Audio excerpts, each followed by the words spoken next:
Welcome to Now Hear This. I'm your host, Chris Spangle. Now Hear This is a conversation with leaders in Indianapolis that are working to improve the lives of Hoosiers. Our goal is to empower you to join in their work and make a difference while informing you about the unseen aspects of life in Indiana. If you miss an episode, you can listen via podcast at nowhearthisindy.com. Today, I'm talking to Jason Chenoweth, who is the CEO of Outreach, Inc., and that is an organization that deals with youth experiencing homelessness. Jason, thank you so much for joining me today. Hey, thanks, Chris. I'm honored to be here. Can you tell us a little bit about Outreach, Inc.? What do you do? Your website is outreachindiana.org, and if people went there, what would they find? What are some of the services that you offer to the community? Yeah, Outreach is an organization that's been in Indy. We've been around about 23 years, and we work in a pretty specific section of our community. We work with and walk with teenagers and young adults who are homeless. So we work with anybody between the ages of 14 and 24, and the youth that we serve and help tend to be homeless on their own. So these aren't young people who have a mom or a dad and are on the streets. These are youth who have found themselves completely by themselves. And so we do everything from just trying to provide basic needs of food and clothing and, shampoo, to providing laundry services and showers to help them finish school or get employed, go to college, find an apartment, different pieces, try to walk with them as they work their way, hopefully, out of the situation of being homeless. How does someone find themselves in that situation? Chris, that's the $1 million question. And rarely is it as easy of an answer as we want it to be. It's interesting because a lot of times I've had opportunities when I've told people what I do, and they've actually looked at me and said, there are no homeless youth in Indy. And, I kind of paused for a second going, you do know what I just said my job is, but I understand that because homeless youth aren't seen. They're not panhandling, they're hiding. And part of that is because people become homeless for hundreds of different reasons. You really can truly be someone who's employed and working hard and still become homeless. You can be mentally healthy and become homeless. We have youth who, I think of one young man we have who's been with us for a few years who was from out of state. His grandfather and some family members came to Indianapolis and left him here as a kid and went back home. And he just found himself homeless. I've met young people who, I met a man from the East Coast whose mother moved out here to be with a guy that she met online. And he had been in a gang on the East Coast and wanted to get his life straight. So he moved to Indianapolis. And by the time he made his way here, the man had kicked his mom out. She was homeless, had nowhere for him. And so he came to us and goes, I'm homeless in a city where I know nobody. What do I do? We have young people who are in a situation where their family just is in poverty. They're multi-generational poverty. They've been in poverty for, generation after generation. And they may be the oldest sibling. And the family just can't afford to take care of everyone. So the oldest one voluntarily will move out onto the streets by themselves so that the family can still receive, the subsidy help from them and to not have to spend money on them. So they just move out and find their own way. And a lot of these youth continue to go to school every day, try to graduate, they go to college, they get a job, but they just don't have the resources that they need to be safe and secure. If you were to put a number on it, like how many people do you serve? How many people would you estimate that fit your criteria of homeless youth between 14 and 24 in Indianapolis? Yeah, every year we work with about 500 youth. Some of those come one time and need help once, and then they're off again on their own. Others are at our drop center, 3-4 times a week. The numbers are very hard to come by just because, like I said, a homeless youth doesn't raise their hand and tell you where they are. In fact, if they're under 18 and homeless in our state, they're considered a runaway, and being a runaway is illegal. So they really have to keep a low profile. And so the estimates that we've seen are somewhere in the area of 2,000 homeless youth and young adults in Marion County. The point in time counts that we do, where they try to estimate that every year, kind of change. But the last few years, that's been the rough number that's been hovered around is what we think there are. So I would guess that 14 to 18, where that's illegal, being a runaway, the experience for instance, the immigrant community is, because of illegality, they don't want to pop up and get services, and they're at a higher likelihood of being trafficked or abused. Is that the same in this category? It definitely can be. Yeah. We have two sides to our organization. One side really works out of our drop center that we have. We have a building on New York Street, East New York, just outside of downtown, that we have a lot of youth, 375 youth a year will come through the doors there. And then we have a team that works in the local public high schools with youth who are identified as homeless.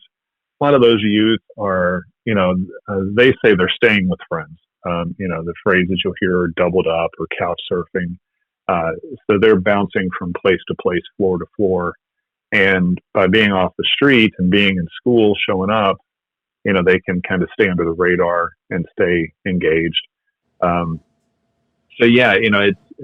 It definitely can be a very dangerous place. Just because they're not on the street doesn't mean they're safe at all. Trafficking is a big issue.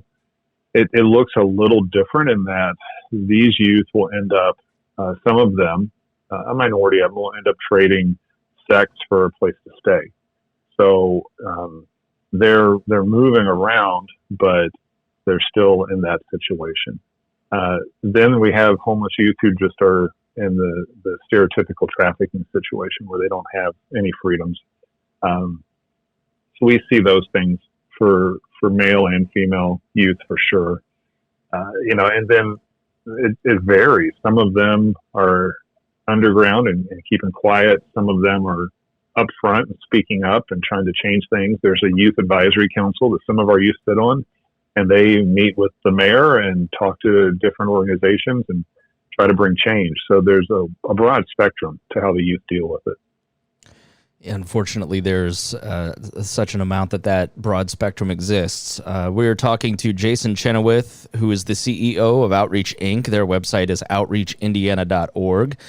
So the pandemic is obviously at the forefront of everyone's mind, and I'm sure it's on the forefront of the mind of the people that you serve.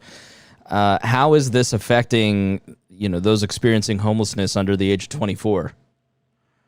Yeah, it's again, because we don't see them, it's hard to gauge that. But as we talk to the youth face to face as we can, there's some things that are pretty easy to see. So if you have a youth who's living in a shelter, if they're old enough, 18 or above, and they're in a shelter, typically on a given day when they come out, they have to have somewhere to go. The shelters don't let them stay through the day for safety reasons. And so they leave the shelter in the morning and they have to go and find somewhere to be throughout the day.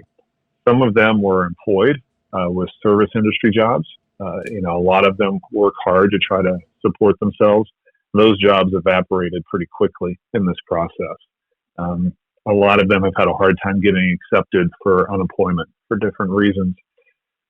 So, then after that, you go, okay, so where does someone go? If you go downtown, you see the signs, no public restrooms, no loitering. And I understand those signs and why they have them. But there are places that homeless youth could go and be safe and have a place to be. The public libraries were one of them, bus stops, different places. Well, all of those places have closed pretty quickly. And so we ended up in a situation where with a youth who's trying to take care of themselves, living out of a shelter, now during the day, they have nowhere to be.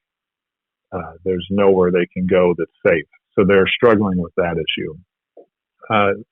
Food security is a growing issue very, very quickly. And it's across the country, but in our city, it is a very real issue. Really, delivering food had become one of the smaller things that we had done as an organization. We had honestly scaled back over the last few years because there was a lot of opportunities for people to get food. Our youth were able to get enough employment to feed themselves. And we have actually had to start a food delivery program almost from scratch instantly. We've been working with Shepherd Community, Second Helpings, and some different churches and nonprofits have came in to volunteer as drivers.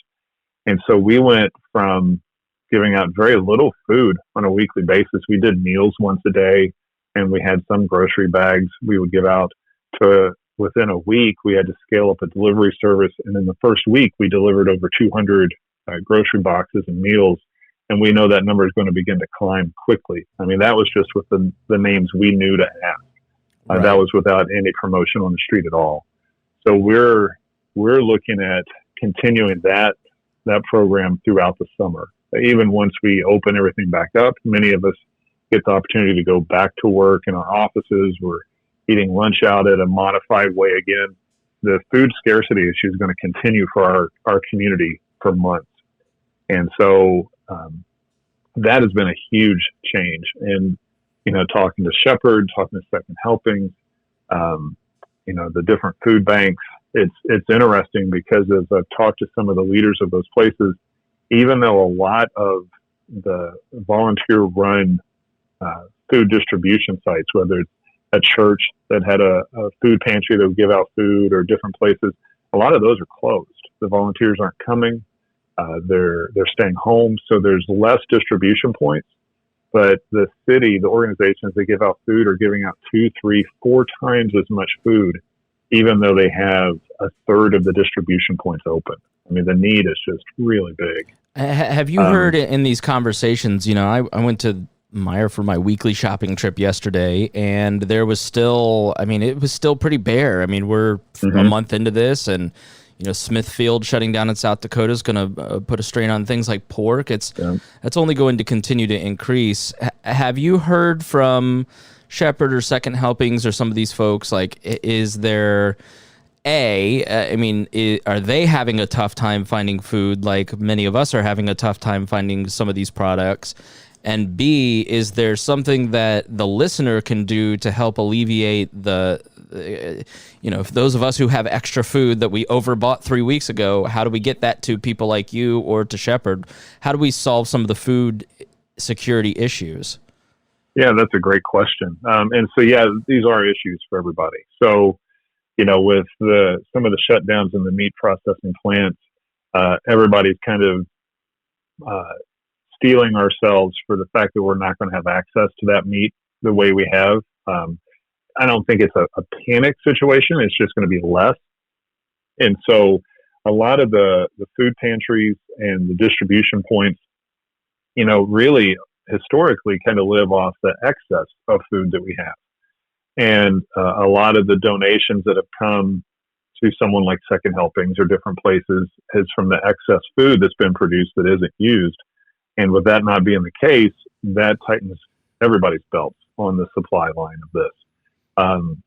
I think that the things that you can do to get involved, if you, have a nonprofit that you are a partner with or a supporter of or that you are aware of, just checking to see, are they distributing food right now? And if they are, whether you want to check with them and see if they want to take physical donations of food, a lot of organizations are, we do. People can drop that off and still, every nonprofit that's up and running right now has figured out the social distancing issue. Another thing you can do is just any type of financial donation, and you can tag it for an organization saying you want it to go to food distribution.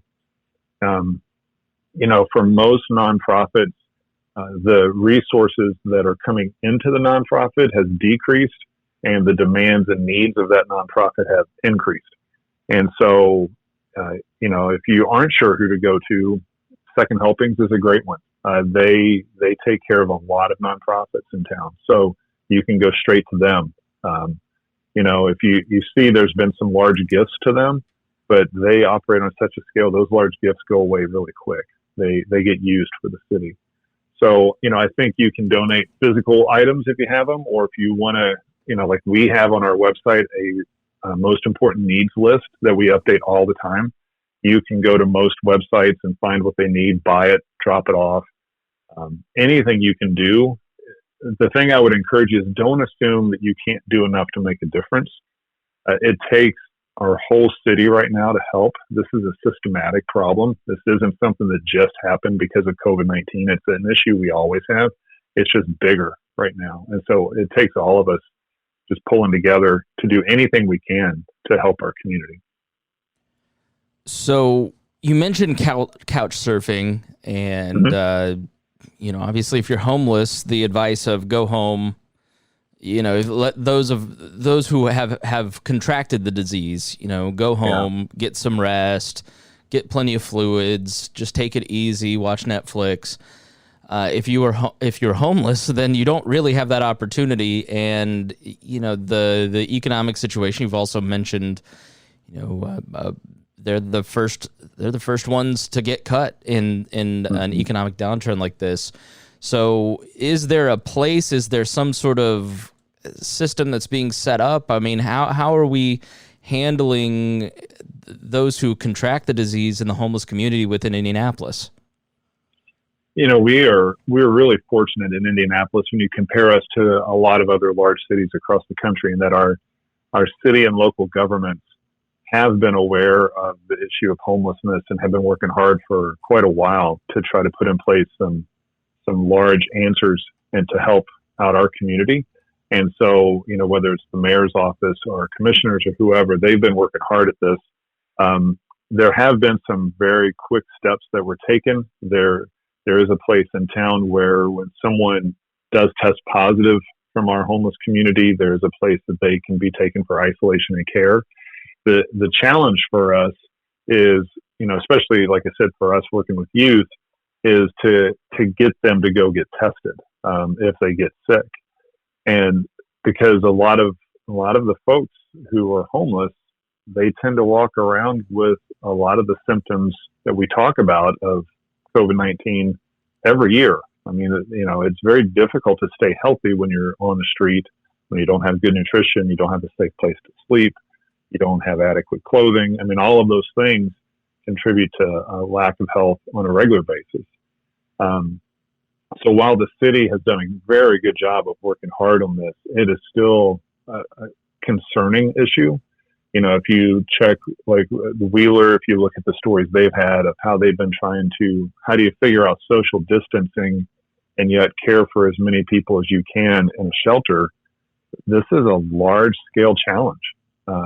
Shelters are not set up for social distancing. The idea is let's provide housing for as many people as we can on an emergency basis. So they've had to really work on this. So this issue of COVID-19 and how do we deal with it as a community, it's an incredible challenge when you move into the homeless community on how to work with it. And that brings a lot of fear to the folks who are homeless. Again, whatever your stereotype is of someone that you think is homeless, I would encourage you broaden it, because as you get to know people and you hear their stories, while the stereotypes are part of the community, it's a small part of the community. Most of the folks who find themselves homeless, whether they're 15 years old or 50 years old, have a ton in common with you and I, and are very similar in how they see the world and approach the world. And as much as this scares us, it's scaring them. And so anything we can do to help, it helps our whole community. So final question for Jason Chenoweth, who is the CEO of Outreach Inc. Their website is outreachindiana.org. If you'd like to go get information from them and help volunteer or donate, and you can find that information at outreachindiana.org. I always ask this at the end of every show. What is the thing that you see on a daily basis that most of us may just not know and take for granted, and you just go, wow, I wish everybody knew this? That's a really insightful question. I think the thing that surprises people the most is if you would stop by our program center, our drop center, on a day when the youth are all there. There's 40 or 50 youth in the building. And you come in and you go, okay, I'm going to go spend some time with teenagers and young adults who are homeless. They lack all the basic necessities that I take for granted.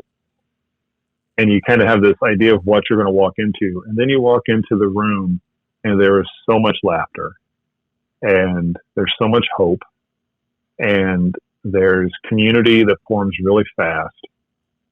And so many of the young men and women are just incredibly smart and gifted and really generous people.